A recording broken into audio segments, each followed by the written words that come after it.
recapping. Shit, that's my phone. Pretend that you don't hear the phone ringing.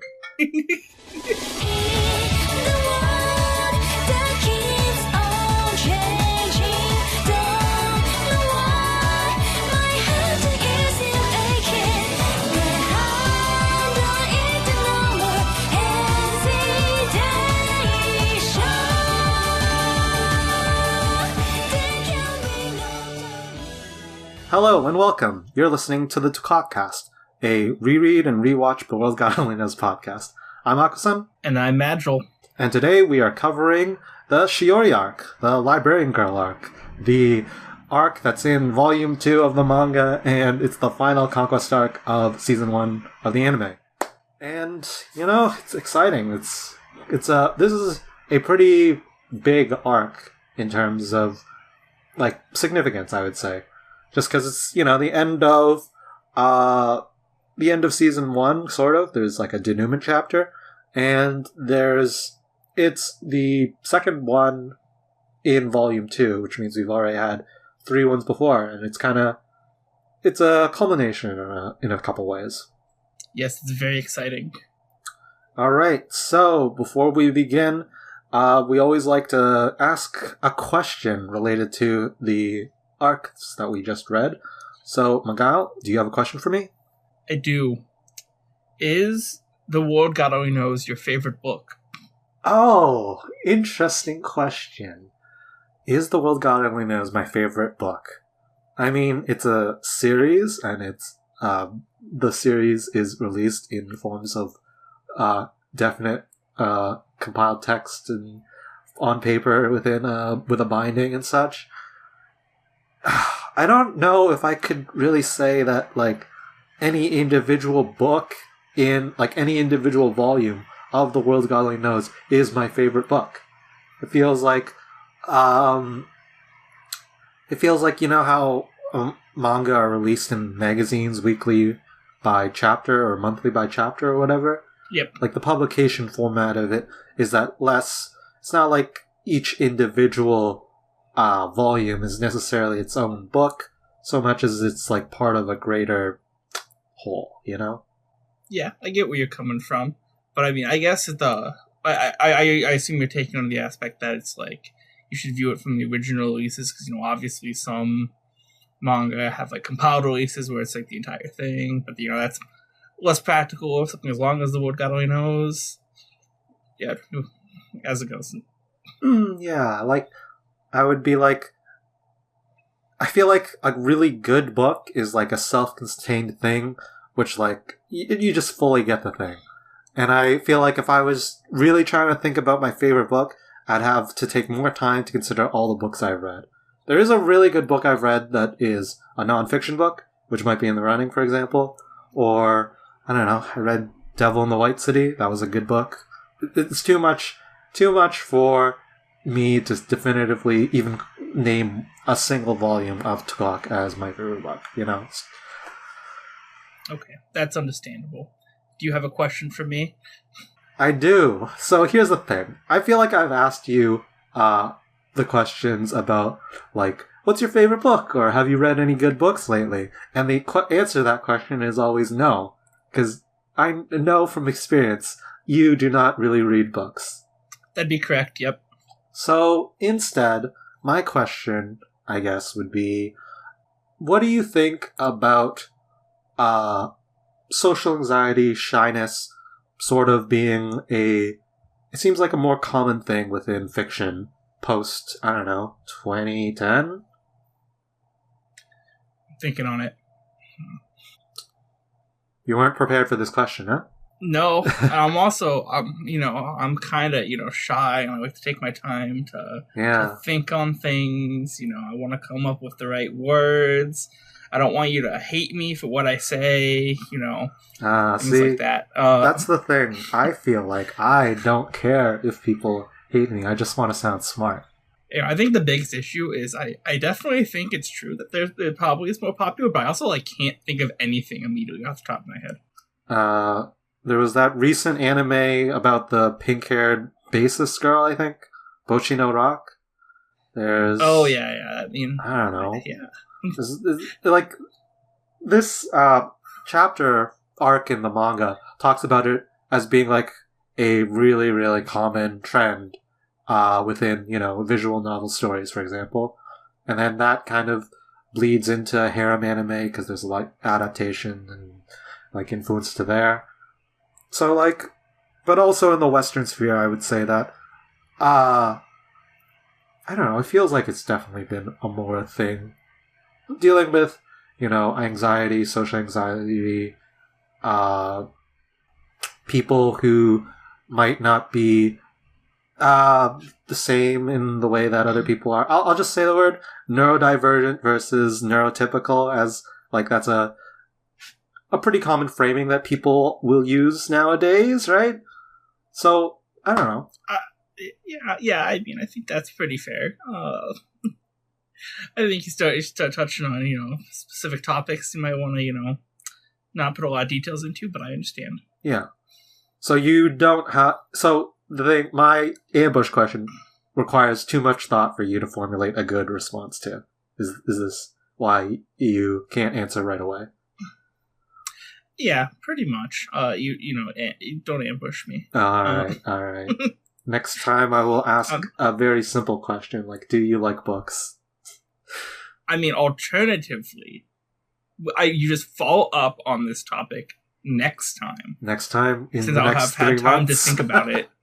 Yes, between our recording, I'll have like 3 months to think about it and formulate a good answer for you. So then, and it's like a callback type of thing, so you can ask the question again. I'll be like, here's how I feel about that topic. Sure. We can save it because the next one's going to be Kama God of Conquest mode. So, I mean, what else? We don't have a ton to talk about that. So, anyway. Yep, okay. All right. So, now that we've gotten the intro questions out, why don't we dig into what this arc is really about? So recapping. The start of the arc is a little different depending on whether you're reading the manga or the anime. In the manga, this takes place directly after the Elsie cake arc, and Kama, after eating Elsie's cake to like sort of make it up to her, his stomach's feeling pretty bad, and also he's apparently got like spots or a rash because of it. And he, lectures Elsie about how she knows nothing about the human world and that she should learn some common sense. So go to the library. In the anime, do you remember what's instigating this? Oh, I know she made a cake for Kama, right? And there was like too much flour. Oh, right, and it exploded, right? Yeah. Mm-hmm. Interesting. Anyway. So yeah, Elsie, she's like, this is a great little moment of like, I don't know, comedy and world building, where Elsie is like, oh, I know all about the human world. I got like a like excellence or like a first class honors or like a high mark in a distinguished mark in Japanese history class. And so, when Kama pushes her, she's like, oh yeah, the last thing I learned about was, the Commodore Perry expedition to Japan to open the ports to Western trade, which is like, 1800s. Yeah, recent history. I don't see what the problem is. I also love this, like, the way that the anime does the joke, because they fill it up a little bit, where it's like a comedic representation of that expedition, where all the Japanese people are just saying like, oh, it's black, the black ships, they're black. And then Commodore Perry speaks in Japanese like, open your ports. And then Elsie, she like follows Kama's advice, goes to the library to go learn something about the real world. But there, as she's looking at the books, she doesn't really... It's like too much... the first book she picks up is pretty hard to understand. So she then looks for some easier books and finds a book about fire trucks, or like engines that move. And then she's in love. This is the introduction of this running gag. So then she wants more books like this. So she figures out... She like comes to the realization... she thinks to herself, like, oh, in times like this, go ask the librarian. So she goes over to the librarian receptionist kind of desk, and there's a girl there. She's reading. Elsie goes up to her and says, like, excuse me, and she asks for help. And it's, the introduction here to Shiori is that she's kind of lost in her own world. She's not paying attention to, Elsie's request until she gets broken out of it. And then when she, replies to her, she ends up accidentally talking like her book, which is like 18th century samurais, and Yakuza. Elsie then is finally able to ask her, or no, wait. Then the spirit sensor goes off, right? Well, she asked for books first. Yes, she asked for the books, and then Shiori doesn't say anything, right? And then because of the like little bloop bloop bloop bloop bloop bloop, bloop of the like silent ... bubbles, the spirit sensor alarm goes off, and Shiori tells her that, you know, her cell phone or alarm, she's got to be quiet in the library, and she says that to come back after class and she'll get books for her, right? Yep. So then there's a fake commercial in both the manga and the anime here. Then we cut to after class. Elsie is dragging Keima to the library, saying that there's a loose soul. Keima is saying that he's, you know, not interested unless the librarian girl is like super excellent, because there's so many librarian girls in visual novels nowadays. It's like he's getting real tired of it.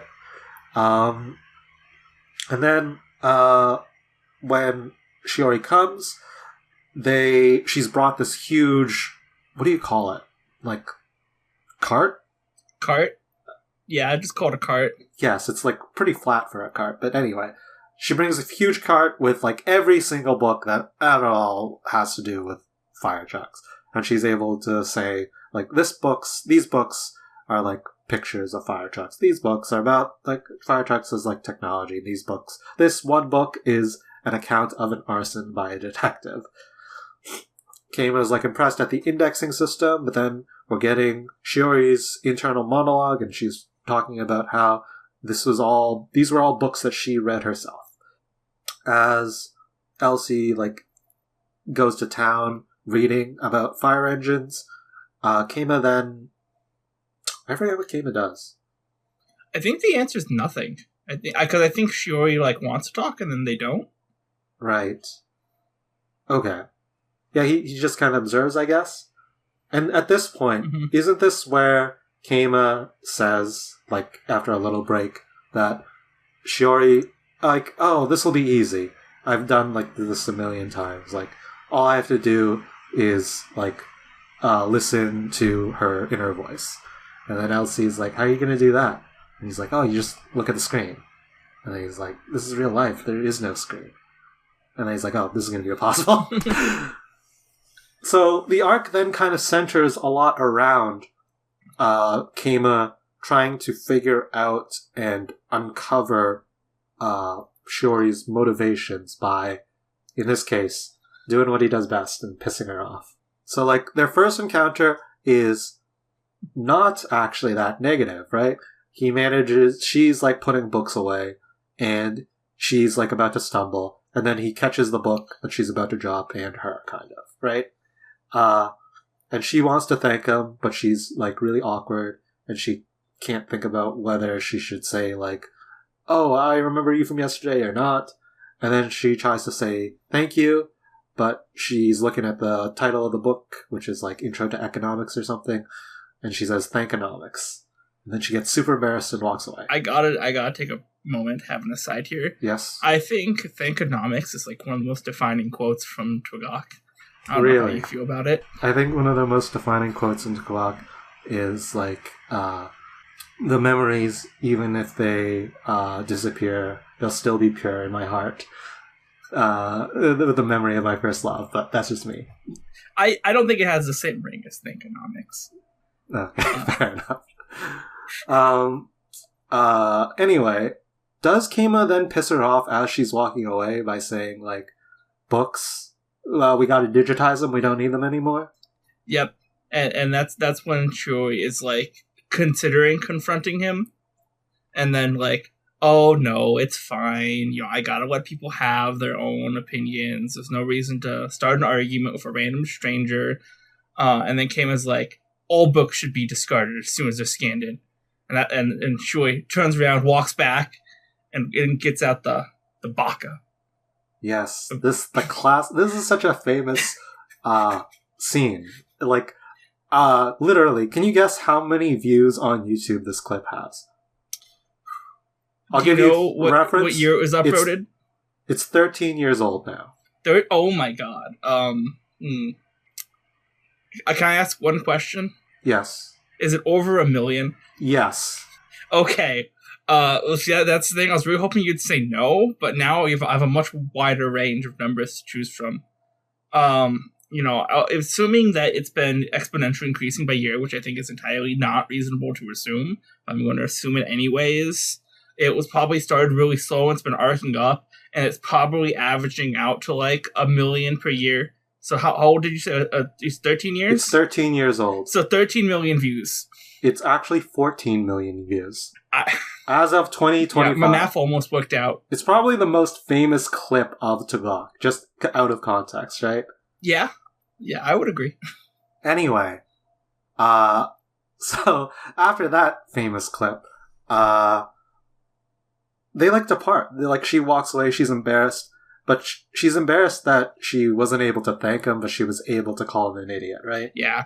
And so then it goes on to, okay, so in the anime then, they have this, like, it's a very artistic kind of filler sequence where Manglobe is really showing off their ability to try to compose a scene, and it's like, Shiori is, like, putting books away and such, and she's talking about, like, why she loves books. Like, books are life, books are the sun, and the books are, like, all dancing and such. So, I noted these existences because there's 2 of them in this arc, as Book Montage 1 and Book Montage 2. Book Montage 1 took place a bit earlier. It was between the first and second interactions between Kama and Shiori. Mm. The anime goes on and talks about Shiori's backstory here. Okay. Right. Like with her broken vase. Yes. And then the 2 girls talking about her favorite book, and she couldn't comment on it, so she wrote a 100-page essay. Yes. I've, like, I don't know, at this point, maybe 8 years ago, I took the screencast from that and made a meme where I replaced the like stack of paper or whatever with the first volume of The World God Only Knows. So I was like, have you read this book before? No? And then, like, I actually wrote like a 100-page report to talk about how much I wanted to say about it. I might still have that. I might not, but I'll show it to you after, maybe. And then after this point, it goes to Book Montage 2, and this is the fairy edition, where she turns into a fairy briefly. Anyway, so Kama then, like, has multiple other days, like, subsequent days, where he tries to, like, crack Shiori's, like, what would you call it? Her armor? No, her like, the fact that her walls, right? Her inability to express herself by inciting strong emotions in her. By first, like, writing in one of the books to correct, like, the release dates of, like, dating sims that, like, in the book, and he's like, this information's incorrect, you know? It's gotta be corrected. It's not useful otherwise. And that, like, gets her to finally, like, start speaking and talking to him, and, like, getting used to that. And then afterwards, the other time he comes back, and he's doodling in a book, right? But he's like, oh, no, that's my book. Give it back. Mm-hmm. And then she's, like, so embarrassed and runs away with the book. And Kama's like, my book. We do also, we hear about the upcoming media room coming to the library. Right. Because this is the scene where we're introduced into, like, the rest of the library committee, the club, I guess, the student-run club that runs the library. I guess that's how it works in Japan. And it's Fujidera, and she's, explaining to the people in the club that, we got this new media room coming in, so we're getting rid of some of these books, getting rid of some of these shelves, to make way for it. Interesting note here, I'm going to get a little quicker to the trivia at this point because it's relevant. Did you know that did you notice the difference in the anime and the manga with, what they're suggesting for what should be added to the media room or the media booths? Yes, actually. So in the anime, I have it written down here because I was going to mention it was Dead or Alive and Idolmaster. In the manga, it was Bump of Chicken, Lucky Star. Yes. And did you notice that in the anime, the person who suggested it was named Wakaki, and he was voiced by Tamiki Wakak? I didn't notice he was voiced by it, but I saw they mentioned Wakaki in it, so I was like, it makes sense. It's just a little funny Easter egg. There's when I get into the trivia part, I'm going to be talking about so many different Easter eggs. Anyway, so yeah, this is sort of the big character, the big loop gap in the heart that is affecting Shiori at this point, because she really does want to express herself. She really does want to express herself and to tell the others in her club that she's against this or she doesn't want the books to be thrown away, but she can't. And because of that, after a long period of waiting, they all move on, and then she's like, okay, just keep disposing of the books, guys. So from there, what happens, Magile? I've lost my train of thought for a second. Yeah, so after the meeting and everything, there's a point where she's back at her desk and she gets the notice for books to dispose, and Keima and Elsie are around the corner, and Shiori tears up the paper that has a note, and she's very unhappy and she walks away, and Keima and Elsie are like, oh, her demeanor's changed, something must have bothered her. So that's when Elsie uses her raiment to put the pieces of paper back together and see the notice book disposal for the upcoming media room, and how he's going to have to go through and discard everything. And that takes us into Keima dropping the famous line of "I can see the ending." Yes, that's right. I will just add briefly, going back just a tiny bit, right before that happens, we have the scene where Keima, he's just by himself in the library and he's playing his game, and he says he appreciates the library because it's quiet and outside so noisy. And Shiori, after all this exposure to him, she's able to sit down next to him and be like, yeah, I agree. And they have that moment of she finds commonality with him, and she is no longer at the point of just her main emotion towards him is being pissed. Anyway. And they share their names. It's where they were in their names. Yes, that's right. Afterwards, we get, in the anime, a little kind of interesting opening to the episode 11, where Shiori, she's preparing her protest. She goes to the supermarket to buy a good luck doll, and they have smaller ones available, but she has to ask for it, and then when the clerk goes to go help another customer, she's too shy to ask, so she just ends up buying the giant Daruma doll.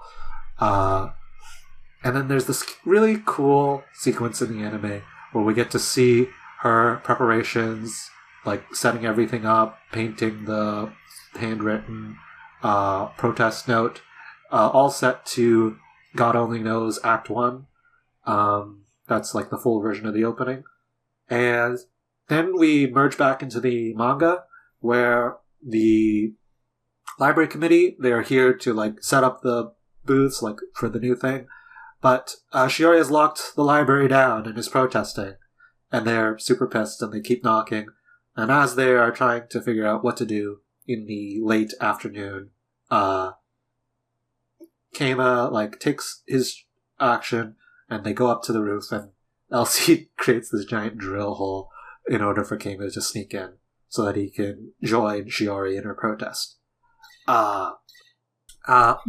And he falls in and sits on top of the bookcase in the most elegant way. Yes. Before eloquently... I love this moment. Go ahead. I love this moment. In the manga, there's this great little detail where he's he's looking cool, right? He's trying to look cool, but he's got this like dirt on his head from the debris.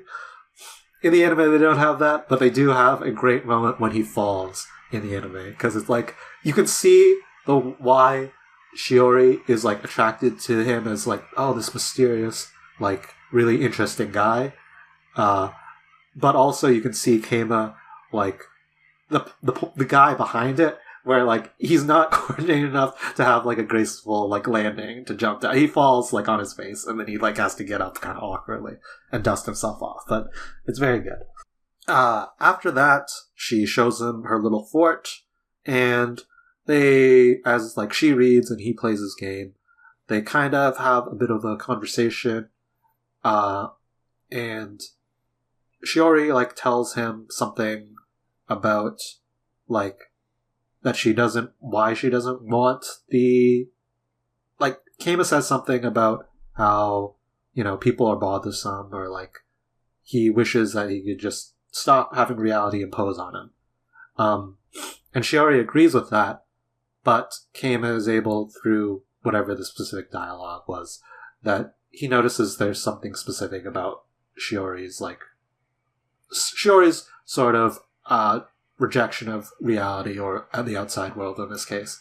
And when the library committee cut the power, and like the book fort kind of collapses as they panic, Keima is able to like really pointedly sort of ask a question to her about why she is protesting. Shiori thinks that, you know, Keima, you understand what I mean, or what I'm feeling. You know, you don't like the outside world either.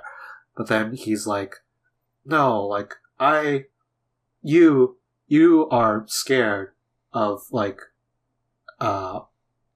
you actually want to talk to the outside world, but you're scared that what you say will make people upset, or like, make them hate you. But I don't care at all about the real world. Like, so are you protecting... do you care about your books, or are you just trying to protect your, like, own little world, Shiori? And then like, he gets up and kind of leaves her as that. And so there's this, like, very kind of, like, dramatic fall, where Shiori is, like, reflecting that she does want to talk. She has wanted to talk forever, basically. Like, from her childhood, when she's had issues with her teachers and how she wasn't able to apologize in time, or like tell her friends, you know, about the books that she really loved. And she feels kind of powerless by that. And like, as she's straining to get out of the clump of books, she like wishes that she had the strength, but she finds that she doesn't. So she like collapses. But then Keima, in his super romantic, super over-the-top moment, like, he pulls her out of the darkness into the light and tells her that he'll give her the courage, and then they kiss. The spirit gets released, as in the anime, the glorious the World God Only Knows opening song, like, movement 2, I think, is playing. And the loose soul gets captured. Keima, like, escapes while Shiori runs into the library committee. Shiori's finally able to explain to them, like, she doesn't want these books to be destroyed. She thinks they still have value. And Fujidara, the president's like, sure, I understand, but we still gotta do the books. We still gotta set up the audiovisual booths, but we'll keep the books, and we'll have, you know, a meeting and a discussion to figure out what to do with them at the next meeting. And then it's sort of like we're at the kind of denouement after that. Like, Shiori is kind of like, oh, was there someone else here? But Fujidara has no idea what she's talking about. She kind of has, like, faint memories of what just happened, but she doesn't really remember. And Keima, he's up on the roof playing his game as Elsie is cementing up the hole that they made. And then, in the anime and in the manga, in the anime, it's a post-credit scene. In the manga, it's an omic. Shiori is writing about how she's going to write a story based off of this kind of dream she had. And it's probably like romantic, but she doesn't really quite remember exactly what happened, and there's some embarrassing parts into it. And that's the arc, is it not? Yeah, no, that's how it finishes off. All right, good. We got through that pretty good. So, do you have any thoughts before we dive into, I don't know, me spouting about random trivia? About the arc as a whole? Sure. Yeah, I mean, I think the arc is probably the strongest of the four so far. I don't think that's probably even like a controversial opinion on the matter. I mean, I guess it's really only the competition between Shiori and canon at this point, unless you really like the first two. But that's aside. I think the Shiori arc has pretty solid pacing throughout, and the artistic scenes the anime tries to throw in are a nice addition. I'm not saying they're probably strictly necessary, because it probably would have been hard to translate this the story into like 3-4 episodes without them. But overall, I enjoyed it quite a bit. Sure. I got a question for you then. Yes. So the manga significantly shorter than the anime, just in terms of pacing. Yeah. What do you think about the anime's pacing? Because the anime's pacing, I've read different opinions on it, and it's a little bit mixed, a little bit controversial, because some people just feel like it's very slow. I kind of get where they're coming from, because I mean, if you're not super deep into the like artistic things that they kind of shove in, I can feel things definitely dragging, because the anime tries to take them out of expanding on everything more, and all the details that aren't strictly necessary don't entirely add to the plot. So you might think it's slower overall because how things work, but I do like the better establishing of everything around in the story. One thing that I'll say about the anime version is that I'm very impressed by Monglobe's artistic presentation that they're doing with this arc. They've got like really strong use of lighting and shade depending on like the time of day and darkness. There's of course the library scene at the end when all the books are collapsing and then they pull Shiori out of it. It's like they're doing a lot of CGI there and it looks so good, right? They are using the sweeping Hato Matsuo score to really punctuate the moments.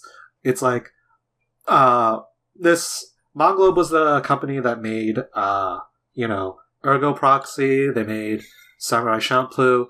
This is them like, oh, we're gonna do a licensed series, but we're also gonna like definitely put in a ton of like crazy detail and stress our artistic muscles to show that we still got it. On the topic of Ergo Proxy, there was that reference in the anime to Ergo Proxy. Just yes. There are a ton of references in this episode of or in this arc, like just on the books. There's one point where one of the books is the title of Kama's previous series, or like his previous one shot, like Albatross, like Information Thieves or whatever. There's like, okay, so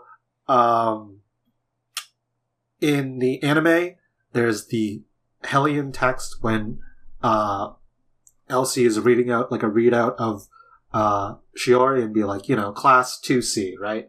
And like all that is written out in Hellion, and it's actual text that you can translate, which can say stuff about her.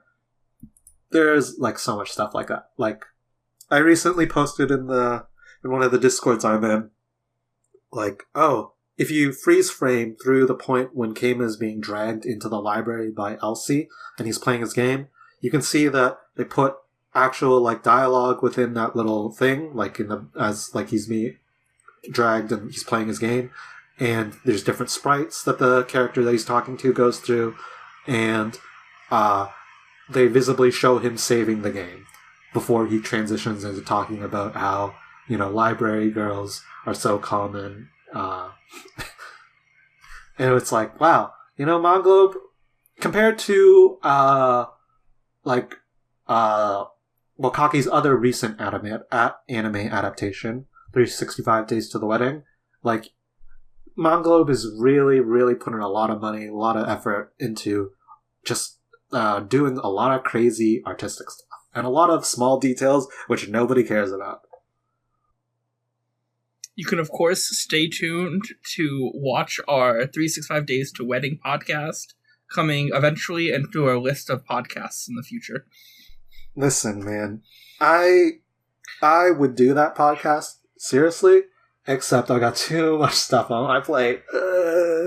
It's not that long, right? Just a quick aside. It's only 12 episodes. Yeah, like we could bang and that it out covers in, like, half the month. 2 videos, easy. Anyway, I'll stop with the Easter eggs for a moment. Is there anything give me another thing that you want to talk about? Okay, so this one is the thing I think is kind of like a small miss in the anime, and it has to do with the last episode in the arc's use of the opening theme. So the way things are organized is we get the scene of Shiori shopping, then it goes to the actual opening, and then we get that scene of her doing preparations, and it's set to the first part of the anime opening, like prior to what would be played in the actual opening. And I think I think the shopping scene was like fun. I think it might have been more interesting to lead in with the preparations at the start of the episode, playing to the music, and then when it gets to the part in the opening, it actually switches to the opening at that moment. And then it has this thing where you're going 1, 2, 3 when the back half of the opening comes in later at the end of the anime episode. Yeah. The problem is that, the first part is there. Part 3 is the, opening theme song. And then I don't know which part. I think maybe part 5. You can make it work, but it's a little bit tougher to work with. Yeah. Also, while we're speaking of music, I think, the theme that, the composer came up with for Shiori, when I hear it, I always feel like it's kind of peaceful, but also kind of, anxious to me. It just feels, a little bit uncomfortable. It has a very specific vibe to it. Yes. Okay. This is a fun thing that it's not an Easter egg. So you know the commercial, right? That happens? The fake commercial? Yeah, for the canon visual novel thing. Yes. And then the manga is for the first chapter, or do you want to talk about that yourself? Yeah. So in the manga, it's for volume 1, right? Yeah. And it's a parody of this juice commercial from I don't know what time in Japan. And so when the anime adapts that, they didn't have to, but they did. They made it so that it was a canon commercial for a canon licensed game. And that's actually a basically shot for shot kind of homage to the Takeshi's Challenge Famicom commercial. There was several of them, but I can send a link to you later of what it's basically a straight remake of. Okay, I'll look forward to that. Also, did you watch the dub for that commercial? No, actually, I've only watched the sub for the rewatch. Okay, so that commercial in the English dub, they didn't know or forgot to call in when they were recording lines for Kanon's voice actress that oh yeah, in episode 11 she has a short little bit where she says don't do whatever. She's just making some noises as she's playing the game. So they don't, and she doesn't say, she says now on sale or whatever. They forgot to do it. So that part is just in Japanese for her making noises and no dialogue at all for the rest of the commercial. It's unfortunate part from Sentai Filmworks, but that's not the only era with Sentai Filmworks dubbing, I imagine, throughout the entirety of this. Sentai Filmworks, I appreciate their casting for Elsie. I think Chris Patton does an okay Kama. They were not very good about planning it out so that they could have consistent voice actors, or to get that voice actor back if they were gonna show up in a last episode multiple, because they're oh yeah, I'm gonna call in this person 6 weeks later to be I need you to record one line from because your character shows up in the final episode again. They're not gonna do that, so it ends up causing mistakes and weird situations that are okay, Ayumi talks here, just get whoever else showed up in the booth, who's available in the booth today, to voice her. No one's gonna care, right? Yeah, I don't think we need to rant about Sentai dubbing more. You can probably mention it at a more relevant timing than this.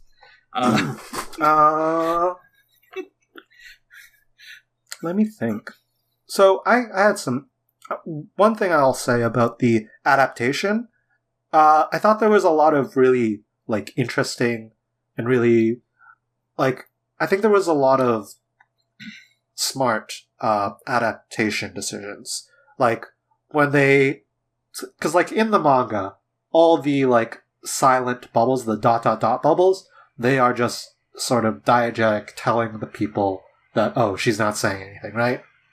But in the anime, they also use them, and they use them in similar ways where, like, they all start popping up with, like, the little pop sound, and they're, like, crowding out Shiori's, like, vision, and they to show, like, how, like, sort of, like, claustrophobic or how overwhelming this, like, inability to speak is, you know?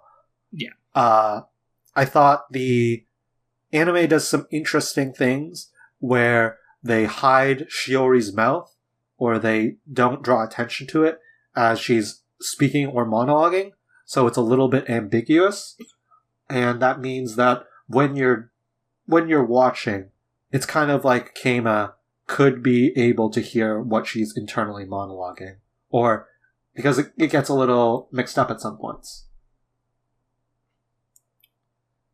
I have a brief question for you, if you wouldn't mind. Sure. It's not related to that. It's just a thing I wanted to ask you at some point. On the topic of... Oh, go ahead. I assume this is a translation thing. Yeah, I wanted to ask about the Thinkonomics translation, because I assume it makes a lot more sense in Japanese than in English. Really? I mean, that's just my guess. I mean, I could be wrong. I mean, I assume that, like, thanks so she says, and economics have arigato, something... and the last syllable, she says the last syllable of economics, which is like gamo or whatever. It's like a portmanteau. Yeah, I imagine it's similar, though, to, like, the ending of arigato, whereas, like, Thinkonomics just doesn't actually have any natural flow to it. Really? Economics? It's a K sound. Thinkonomics? I don't really see it at all. I mean, it's similar sounds, but I don't... It's just so much longer flow to it. Whereas it's like... Is it like only one syllable in Japanese? Whereas it's like a full word in English? Let me quickly Google, and then hopefully... No, it's not any of these. It's not that word. You know, I should have prepared for this. I thought you'd know it off the top of your head, to be honest. I'm kind of disappointed in you. Sorry. Do you want to know what the Japanese or what the French version says? Yeah. You can entertain with the French version. Go ahead. Okay, give me give me a second, and by that a second I mean nobody on the reader side is going to tell that it's taking more than a second.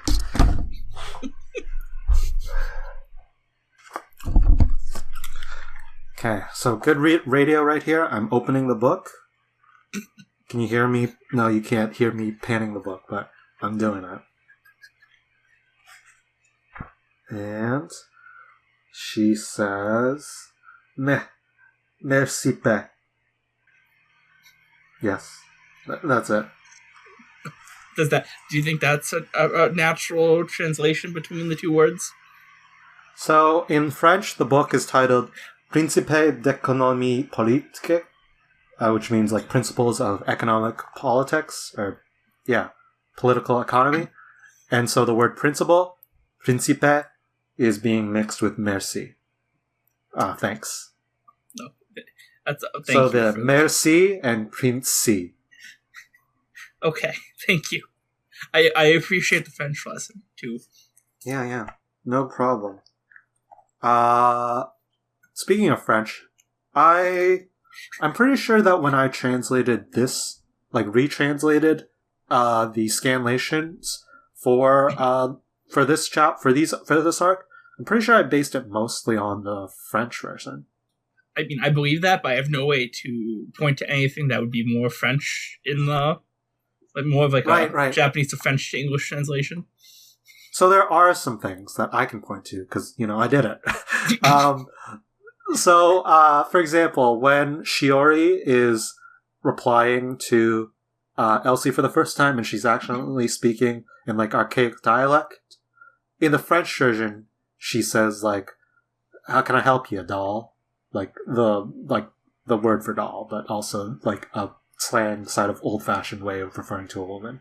And then in the English translation I did, I just copied that.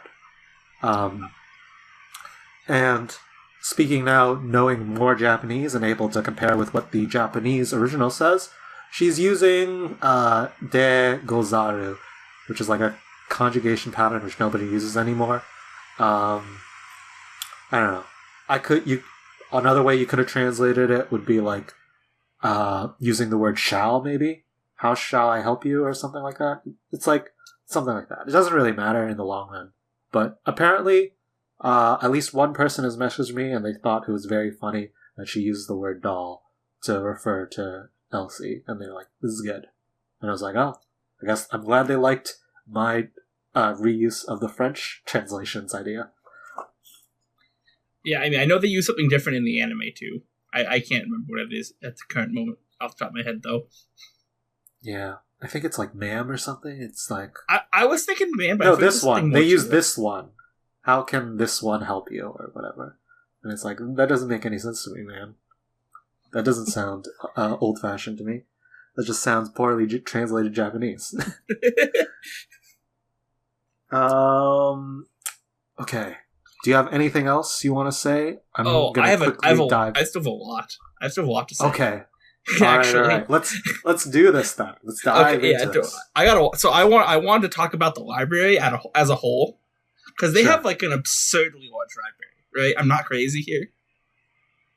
Okay, so that's an interesting question because, look, my high school library was like a big room on the upper floor of my school. Mine too. My libraries in university are massive.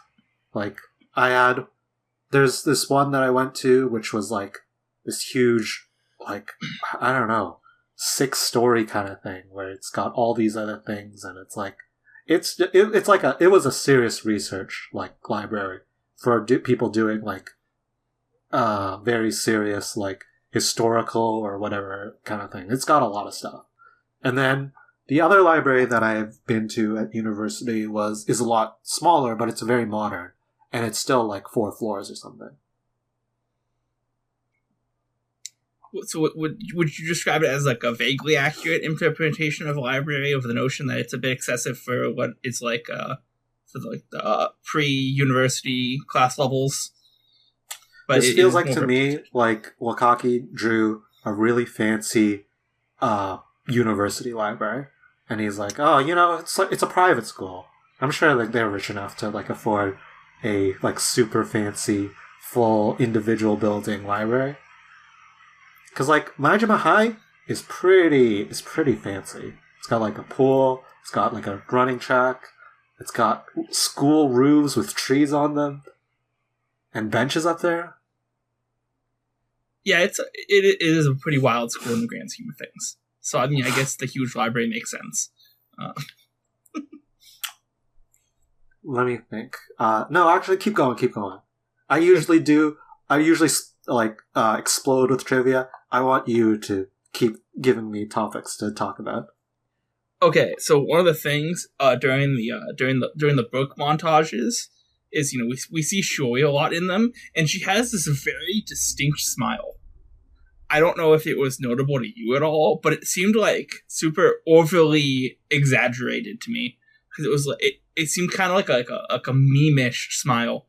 It was very like super arched, and she had like the cheek lines. I don't know if that's the exact way to describe it. Do you know what I'm talking about? I have no idea what you're talking about, my gal. You have lost me. Zero clue. When you're done, go rewatch the book montages, and like the smile is very, very like special and different than what we see out of Shiori. I'm not crazy here. I'm not. Do you want me to give you some historical context of the Shiori arc? Yeah. Go ahead. And by historical context, I mean contemporary, like publication context. So the Shiori arc in the manga was like surprisingly popular. It was like the arc that got like a lot of people reading it. In the anime, less so. That was more canon arc, but also the anime, because of Kana Hanazawa's performance, it also made her really popular, and it's why in Goddess Arc, Shiori is a goddess host. Because season 1 was airing as he was writing Goddess Arc, and the popularity and performance of Kana Hanazawa was like, oh, I gotta bring her back, because the readers really want to see her again, you know? So that's why she became one of the goddesses. That's some nice trivia. Yeah. Do you want a less nice trivia? Yeah, shoot. Okay, so did you notice that in the anime, when during book montage 1, I'm pretty sure, at the end, Shiori, she replaces a newspaper in one of the newspaper racks, and on that newspaper, the one that she takes out, the cover page, or the front page, is a news article covering Canon's concert performance? I actually noticed this. It's one of the things I had written down. I was like, they put Canon on the newspaper. I thought you were going to talk about what she replaced it with. I didn't notice what was on that one, but I saw Canon's performance. That one, on the newspaper, the one she replaced with, I took the time to translate it. It's boring. It just says Majima News, market revolution. So something's revolutionizing the market, it seems. It doesn't mean anything, alright? Okay. Okay. I have another random note I want to comment. This time is for the manga, though. Go. So at the very end of the arc, on the last day of it, it specifically notes Shiori Conquest Last Day. And I don't know if this is a because I the original TWGOK thing had a more time limited aspect to it. I'm not sure if this is they're still kind of that's an aspect of it, since it does note every day specifically occurring. This being the last day. I just wanted to call that. Yeah. If you have any thoughts on it. So first off, that is me copying the French, which is conquête de Shiori dernier. But this is a thing that is pretty common through most of these early conquest arcs, where it very the time card of saying the next day or whatever will say Ayumi's conquest final day or whatever. Do you know how long this continues for off the top of your head, or should we just keep an eye out for it? I think it ends this arc. I think Kusunoki arc doesn't have it. I believe that. I'm trying to think. Do we have anything else? You probably have more. I just have a bunch of random things written down I wanted to talk about. This was the Shiori arc. One of the quotes from Shiori this arc I think is very notable is the power of unbridled anger is frightening. Okay. It's just what's notable about it to you? Because she's not a very aggressive person, but she's insanely angry at Keima. It's obviously this is when her in and outer voices are flipped, and she's like, "Man, yes. The power of unbridled anger is frightening." And the way she expresses unbound anger is by talking. Sure. On that note, have you ever seen the meme edit where they replace her saying "BAKA" with a chicken squawk? Probably, yes. Okay. If you haven't seen it, you're gonna, readers, listeners, I think you gotta Google "BAKA" with... And I think that's not the only thing. Sorry, you can't Google it. It's so hard to find. I have a link. Maybe I'll put it in the episode description.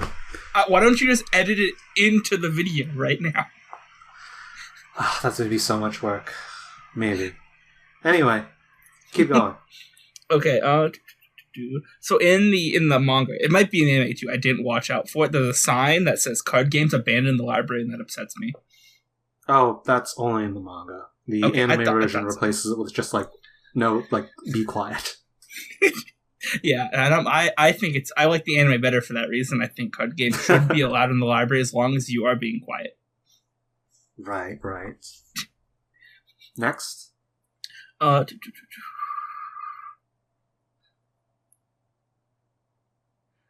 Shiori just has so many good quotes because I have the one where she's like, after the first bad interaction, like at the first bad interaction with Kama, she's like, "I'm gonna relegate this instance to the back of my memory," and I'm like, that's just so relatable. It's like you do something slightly awkward, and you're like, "I'm giving up, I'm leaving, and I'm just gonna hope I never remember this happened." Oh yes. And then, like, I don't know, 10 years later, you wake up at the middle and like, oh my god, I can't believe I said that. It just haunts you for the rest of your life, and there's nothing you can do about it. Mm-hmm. I got a note then. So Tamiki Wakak has written on his blog and in his Twitter, and he's kind of talked about how Shiori is kind of like the first kind of character he wrote, like, that embodies or like takes significant inspiration from like being shy, being socially awkward, which he then later sort of has done different versions or iterated on with other characters in later works. And I know that you probably haven't read those other works, but to me, and hopefully to the listeners, it's kind of like an interesting thing just to see how he's tried to, like, you know, spin and come up with new ways of, like, not just repeating the same story with, because Shiori's arc definitely, like, focuses on it, but then how do you say, tell an interesting, compelling version about in 365 days, a girl who is shy and introverted, and loves cartography. You know? What distinguishes this character's personal obsessions and the ways that they are shy with other people, or with Shiori, or other characters that he's written that have the same kind of issue.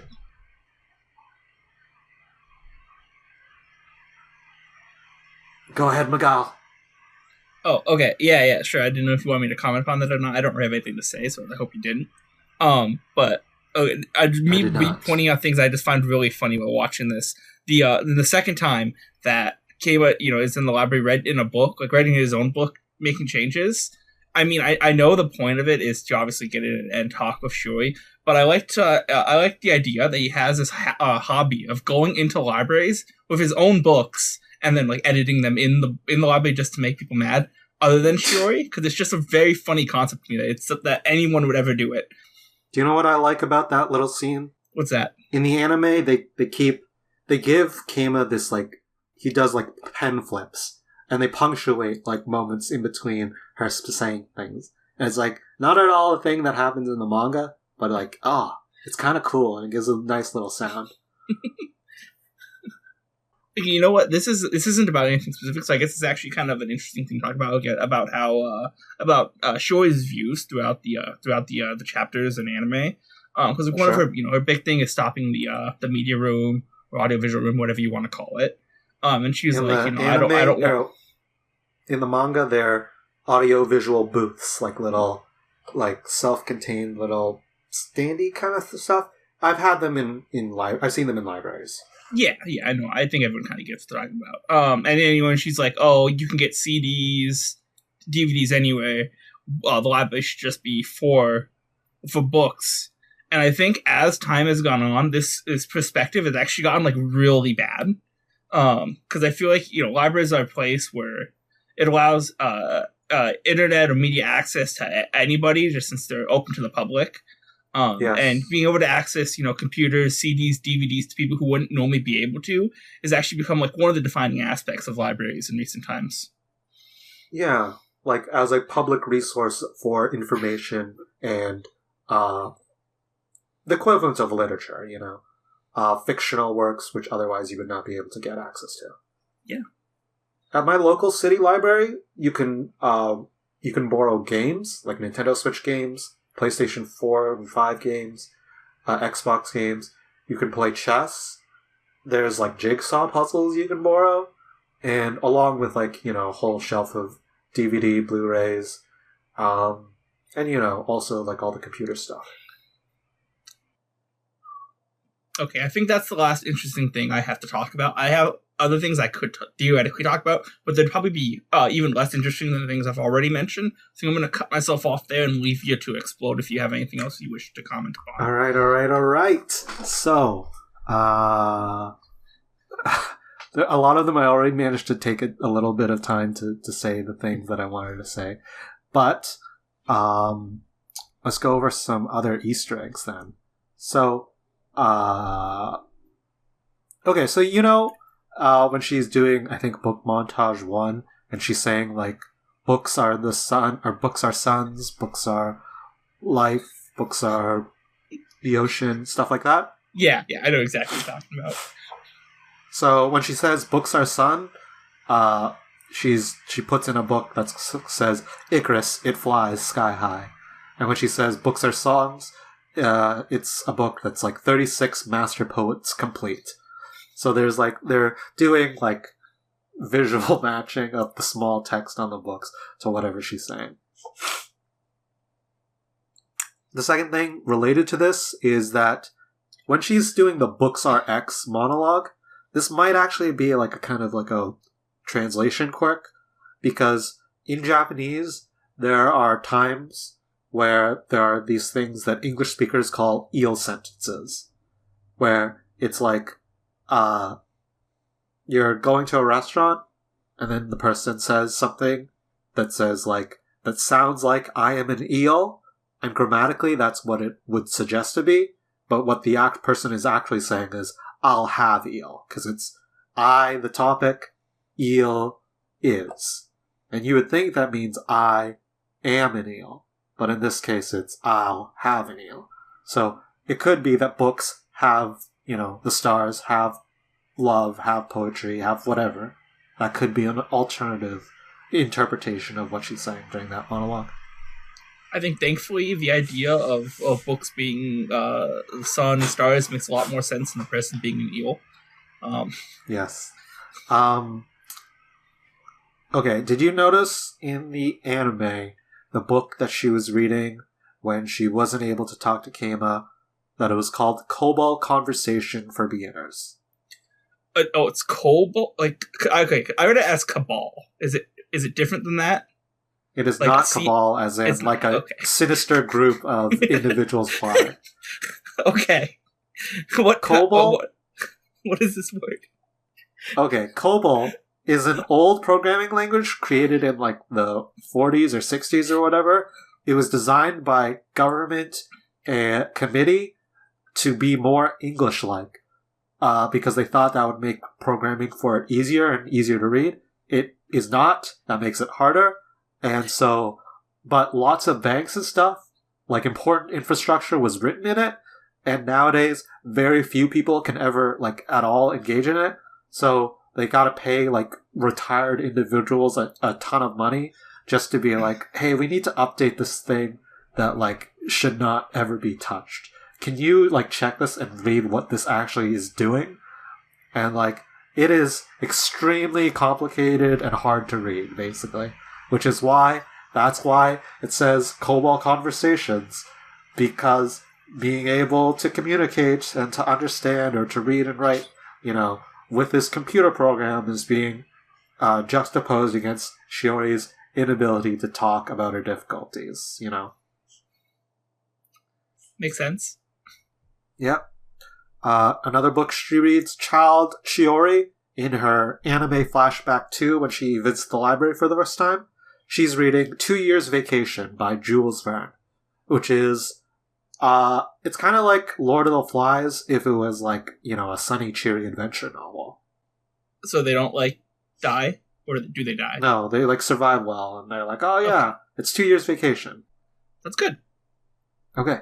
Oh, I can't believe didn't mention this there. So do you know the theme for all these chapters / the episode titles? No clue. I know what they are, I couldn't tell you what the theme is. They are references to the titles of Japanese science fiction author Motoko Arai. So each one is a book that she's written, and that's why they're all, at the library. It's about the books. Mind-blowing. Yes. I've already covered so much. I'm just looking at the final ones. In the manga, the girl's inner monologue when when Kame is demonstrating that it's on the screen, that's Yu Hitori from Chapter 1 again. Fujidera, the president of the library committee. Did you know that she's currently in Wakaki's current running series, Yoshida Lemon Drops, where she works at the Kyoto University bookstore? Nope, had no idea. Yeah, it's pretty neat.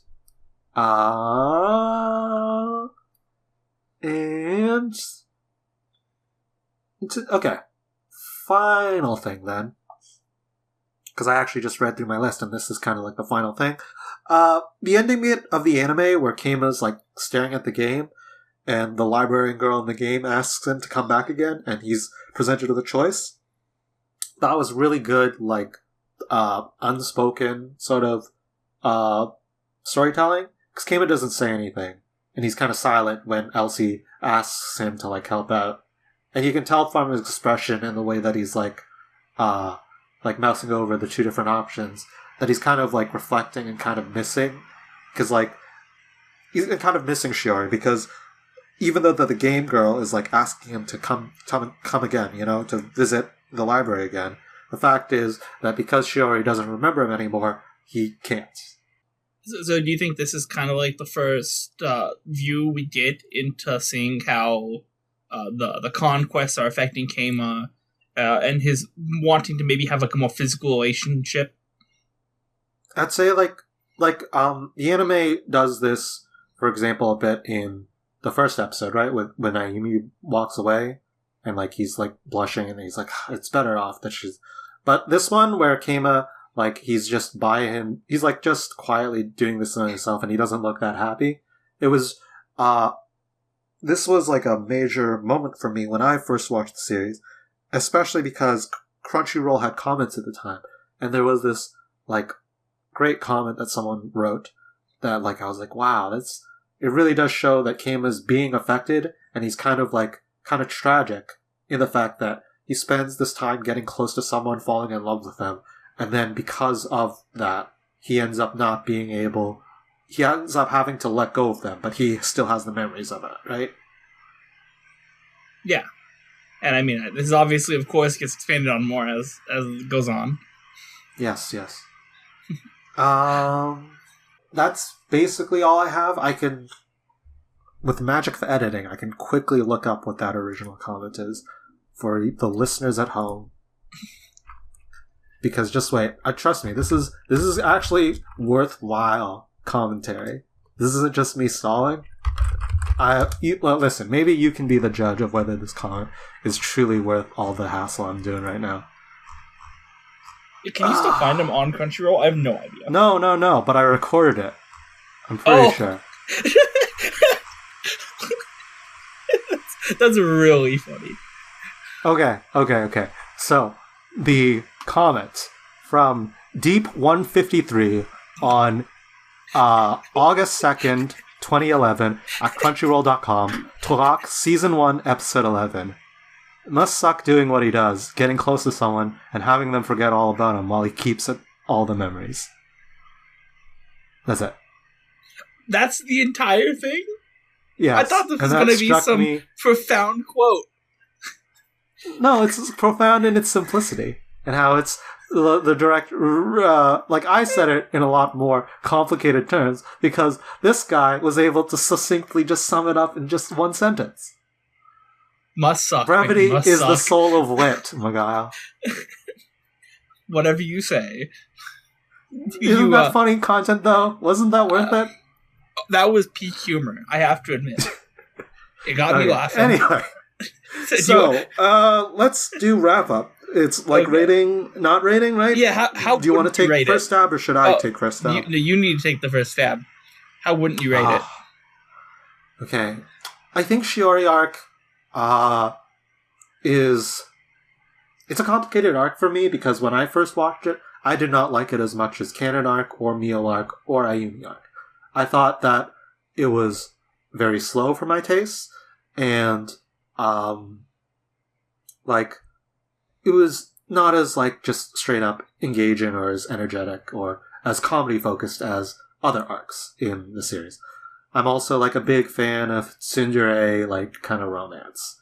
On the other hand, I remember reading the random anime blog comments posts by a person that I really respected, and they talked about how they thought that Shiori's arc was a very powerful, very like serious, grounded take on exploring social anxiety not as like a fetishized mode trait that often is, but as a like serious hindrance and humanistic like issue that is affecting an individual. And I was like, oh, I can kind of see that point as well. So now, man, over 10 years later, right? This is a crazy amount of time later. I have gotten older. I've read more stuff, watched more stuff, seen other people talk about comments in other sort of contexts and dealing with similar topics like this.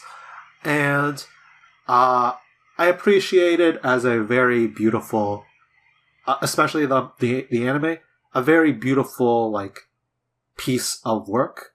Not as in like a piece of work, like, oh, you're a piece of work, but a work of art. And on the other hand, though, I don't think it's my most like entertaining one that I personally go back to all that much. Like, I appreciate it very much with its artistry and what it's going for, and there's a lot of moments, but it is not the funniest thing that I personally enjoy.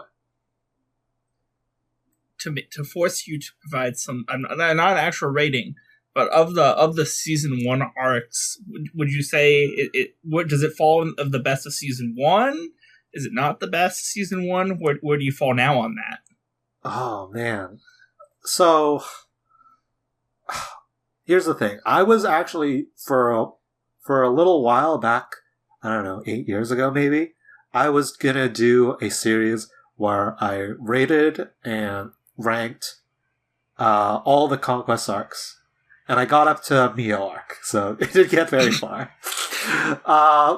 So I didn't have a good I didn't have like a really developed ranking system yet. And I still don't. I think maybe out of season 1, I'm maybe still a sucker for Mio's arc. That does not answer the question at all. So then it would be the best one, Mio's arc. Okay, sure, whatever. Sure. Anyways, I know you rated it a B for whatever. I mean, I don't know. It's been like a year, probably. How should I know? A B for it's been a year. It's B for it's been a year. On that topic, should I rate this arc? Yes, go ahead. I'm giving it an A for a book. A book? Anything could be A, whatever. Well, this one's a book. Is there a problem with that? Damn it. Alright. It's been fun talking to you, Magile. Yes. Okay. It always is. Tune in, I don't know, next 3 months? I don't know when the next one's coming out. But we should get this one up relatively within the next 2 months. I'm still really packed and busy with a bunch of stuff. But thank you for listening. I'm Aquason. I'm Magile. Right, that's how you pronounce your names. I forgot about that. And make sure to follow us on Google Giggles. No, don't follow us anywhere. Don't follow us on Blue Sky. That's what everyone's using nowadays. Don't follow us on Twitter. I don't use that. Don't follow us on YouTube. Actually, we do have a YouTube where more people are watching this on YouTube than listening to us on Spotify. Did you know that? No. Yeah. Turns out people don't really want to listen to a podcast that release like once every 3 months on their on their podcast services. Who knew? That makes sense to me. Well, bye. Is that it? Thank you. Bye.